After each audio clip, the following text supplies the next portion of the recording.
Bonjour, bonsoir bien-aimés dans le Seigneur. La Bible déclare, c'est par la repentance que la direction de Jonas a changé dans la digestion du poisson. Il y a beaucoup de relations Jonas dans le ventre du poisson. Parce que l'un des conjoints ou les deux conjoints refusent de répondre à l'appel de Dieu. Mais les gens se marient sans s'épouser. Laisse-moi te choquer en ce jour. On ne marie pas un homme, mais on marie un époux. On ne marie pas une femme, on marie une épouse. Il y a beaucoup de femmes à l'église, mais on se marie avec une épouse. Il y a beaucoup d'hommes à l'église, mais on se marie avec un époux. Les gens se marient sans s'épouser. C'est pour cela qu'ils sont dans une relation Jonas dans le ventre du poisson. Laisse-moi t'annoncer cette bonne nouvelle en ce jour. La relation Jonas dans le ventre du poisson, ce n'est pas parce que tu as péché. Ce n'est pas parce que tu as un mauvais caractère. Ce n'est pas parce que, bien-aimé, tu as tué quelqu'un. Ce n'est pas parce que tu es 3 fois saint que tu es dans une relation Jonas dans le ventre du poisson. Mais c'est parce que tu refuses de répondre à l'appel de Dieu. Bien-aimé, c'est pour cela le but du christianisme, le but de Dieu dans la vie d'un chrétien, c'est qu'un chrétien devienne disciple obéissant. Jonas s'est retrouvé dans le ventre du poisson parce qu'il a refusé de répondre à l'appel de Dieu.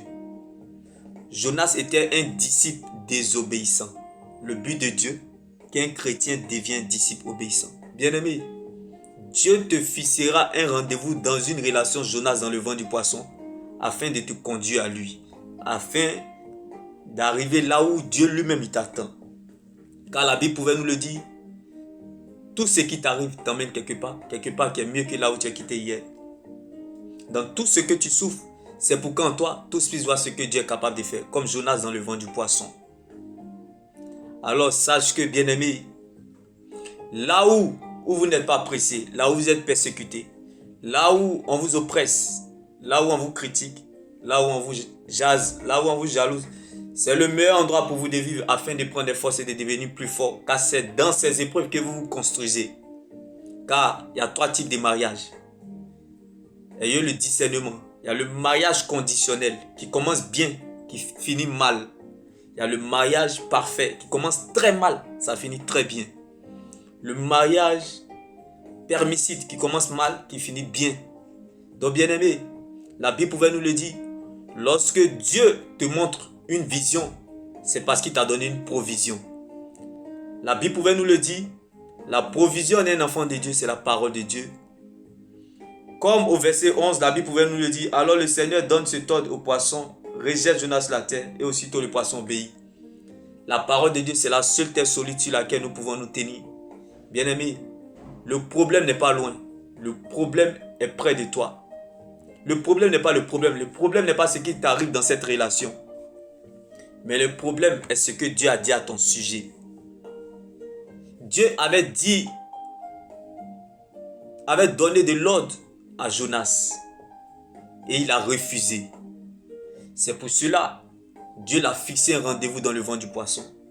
Tu ne deviendras pas autre chose que ce que Dieu a planifié, programmé, décidé. Rien de personne ne pourra empêcher à Dieu d'accomplir sa volonté dans ta vie. Dieu permettra que tu sois dans une relation Jonas dans le ventre du poisson afin de te conduire à lui, afin que tu puisses arriver là où Dieu t'attend. Dieu te fixera un rendez-vous dans une relation Jonas dans le ventre du poisson afin que tu puisses apprendre à compter sur Dieu et dépendre de sa parole. Car il n'y a pas de gloire sans brisement. Tu as besoin du brisement, bien-aimé. Car Dieu ne multiplie jamais sans soustraire. Dieu ne te fera jamais monter s'il ne te fait pas descendre. Pour mieux sauter, il faut reculer. Ma prière pour toi, que Dieu te fixe un rendez-vous dans une relation Jonas dans le ventre du poisson, afin que tu puisses l'appartenir davantage, parce qu'il ne veut pas te perdre. Car, bien-aimé, que ce soit les mauvaises personnes, ils te donneront de l'expérience. Les méchantes personnes te donneront une leçon.